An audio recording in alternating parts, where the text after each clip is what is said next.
दूंगा।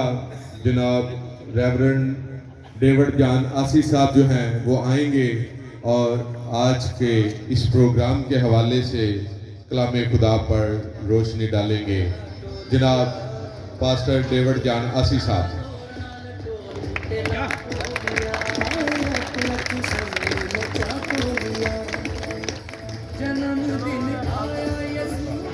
खुदावंद यीशु मसीह के अजीम कादिर और जलाली नाम में आप सबों की सलामती हो। कलाम खुदा में से तलावत पाक पढ़ेंगे। मुकद्दस लूका की मार्फत लिखी गई मेरे और आपके खुदावंद यीशु मसीह की इंजील जलील, उसका दूसरा बाब और 11वीं आयत पढ़ेंगे कि आज दाऊद के शहर में तुम्हारे लिए एक मुनज्जी पैदा हुआ है, यानी मसीह खुदावंद अपने कलाम के वसीले से मुझे और आप सबको बरकत अता करे, आमीन। अव्वलन मैं अपने आका नामदार वाली रहमत मौला करीम जो अर्श मल्ला पर भी और यहाँ फर्श खाकी पर भी अपने रब एडोनाई एलोहीम खुदा का शुक्रगुजार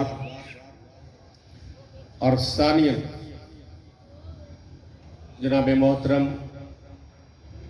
असरारुल हक भट्ट साहब, जिनके बिहाफ पर जनाब मोहतरम खालिद नाज साहब और शहजाद अंजम साहब और ब्रदर फ़याज़ मसीह खोखर साहब ने मुझे दावत दी खुदा के कलाम के लिए, मैं तहे दिल से मशकूर हूँ। और इसी तरह से जनाब मोहतरम कैसर सुहेल भट्ट साहब और उनकी सारी कैबिनेट का मैं शुक्रगुजार हूँ। जितने यहाँ पासवान हैं वो सब मुझसे मोहतरम हैं, पर हम सभी जो कलाम को समझते हैं ये जानते हैं ये खुदा की रज़ा होती है कि खुदा किसी को भी इस्तेमाल करता है। आप सब मेरे लिए मुकद्दम हैं, वाजिबुल एहतराम हैं।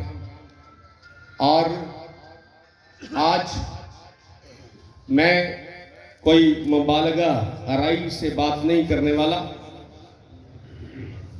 क्योंकि जब हम किसी भी मंबर पर खड़े हो या फिर कलाम हाथ में हो तो सच्चाई और सदाकत की बात ही होती है। सबका काउंसलर साहब शहजाद अंजम साहब बता रहे थे कि आज ये बड़ी खुशी की बात है कि भट्ट साहब पहले हमारे पास जाते थे केक काटने, आज उन्होंने हमें दावत दी है। इस दावत के लिए हम सभी खुश व खुर्रम हैं। जितनी भी खासुल खास मसीही बरादरी, क्लर्जी के लोग और लेमैन जितने भी हम यहाँ मौजूद हैं, उनके तहे दिल से मशकूर हैं। और मैंने इसलिए कहा कि मैं मुबालगा राय नहीं कहूँगा। मुझे याद है अड्डा शबील पे शादी हाल में भी बाबर सुहेल भट्ट साहब ने भी हम तमाम खादमीन को और कलिसिया को, अराकीन को वहाँ भी बुलवाया था और वहाँ भी क्रिसमस केक काटा गया था। ये आज नहीं हुआ, बल्कि ये एक रीत है इस खानदान की।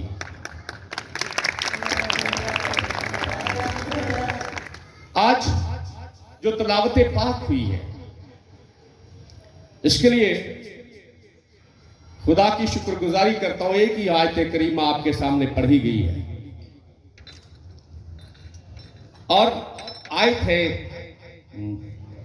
कि आज दाऊद के शहर में तुम्हारे लिए एक मुनज्जी पैदा हुआ है, यानी मसीह खुदावंद। मुकद्दसा मरियम तो नासरत में थी और ये निज़ाम कुदरत था कि यहूदिया में बुलवाया गया उन्हें। यहूदिया जो सूबा था और उसके शहर बैत लहम, जिसका मायने है रोटियों का घर, बैत लहम में बुलवाया गया। ये निज़ाम कुदरत कि उसने बादशाह को इस्तेमाल किया, कैसर अगुस्तस को। उसने एक हुक्मनामा जारी किया कि सारे मुल्क के लोग आए और अपने अपने आबाई घरों में आकर वहां इस्म नवीसी करवाएं। ये पहली इस्म नवीसी हुई दुनिया। इस नवीसी के सबब से उन्हें यहूदिया के शहर बैत लहम में आना पड़ा। हकीकत में कौन कर रहा था ये? खुदा। पीछे मर्जी किसकी थी? इरादा किसका था? खुदा का। वो तो खुदा के हाथ में हथियार थे, कलम थी मानो। जिस तरह से किसी के भी हाथ में कलम हो तो कलम की अपनी कोई मर्जी नहीं है, लिखने वाले की मर्जी। और वहां बशारत दी गई चरवाहों को आसमान से फरिश्ता आया और उसने कहा, मैं तुम्हें बड़ी खुशी की खबर देता हूं। बड़ी खुशी की, छोटी खुशी नहीं, बड़ी खुशी की खबर देता हूं कि आज दाऊद के शहर में तुम्हारे लिए एक मुनज्जी पैदा हुआ है, यानी मसीह खुदावंद। आज हमारे लिए भी ये खुशी की खबर है और सबों के लिए। खास तौर पर मैं यहां ये बात करूंगा कि हम एहसासे कमतरी का शिकार नहीं है, क्योंकि हम मसीही हैं, अहले ईमान हैं और इस मुल्क के बासी हैं, इस वतन के मालिक हैं, इस धरती के मालिक हैं। और खुदा ने खास तौर पर अपनी पाक मर्जी से हमें यहां पैदा किया है। पर शुक्रगुजारी ये करते हैं कि खुदा ने इस मुल्क में हमें अच्छे रहनुमा दिए। क्रिसमस का मतलब है क्राइस्ट और मास। बड़ी खूबसूरती से लिखा गया है और ये बड़ा खूबसूरत सामने लिखवाया गया,